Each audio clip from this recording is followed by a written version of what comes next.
किसी गांव में एक साहब का अपनी बीवी से झगड़ा हो गया। अभी झगड़ा खत्म नहीं हुआ था कि उनके घर मेहमान आ गया। शौहर ने उसे आपने बैठक में बैठा दी और बीवी से कहा कि फिलहाल रिश्तेदार मेहमान आया है, उसके लिए खाना बना दो। वह गुस्से में थी, कहने लगी, ना तुम्हारे लिए खाना है ना तुम्हारे मेहमान के लिए। वह बड़ा परेशान हुआ कि लड़ाई तो हमारी अपनी है। अगर रिश्तेदार को इस बात का पता चल गया तो बेफिजूल खानदान में बात होगी और खुवारी अलग से होगी। इतने में उसे ख्याल आ गया कि चलो बीबी अगर रोटी नहीं पकाती तो बगल वाले पड़ोसी बहुत ही अच्छे लोग हैं, मैं उन्हें एक मेहमान का खाना पकाने के लिए कह देता हूँ। थोड़ी देर के बाद मेहमान ने कहा कि जरा ठंडा पानी ला दी जाए।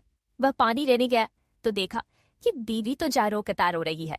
वो बड़ा हैरान हुआ और कहने लगा, क्या बात है? फिर वो कहने लगी कि जब आपने आकर मेहमान के बारे में बताया और मैंने कह दिया कि ना तुम्हारे लिए कुछ पकेगा और ना ही तुम्हारे मेहमान के लिए पकेगा तो आप चले गए, मगर मैंने दिल में सोचा कि लड़ाई तो मैं और आपकी है और यह मेहमान रिश्तेदार है। जब मैं बावर्ची खाने में गई तो मैंने देखा कि जिस बोरी में हमारा आटा पड़ा होता है, एक सफेद लिबास में शख्स बोरी में से आटा निकाल रहा है।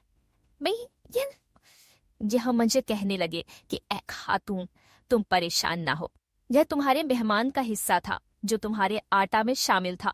अब क्योंकि पड़ोसी के घर में पकना है, इसीलिए वही आटा लेने के लिए मैं यहाँ आया हूँ। इस वाक़ई बात से साबित होता है कि मेहमान बाद में आता है, जबकि अल्लाह उसका रिस्क कई महीने पहले भेज देता है। मेहमान आने से कोई परेशान ना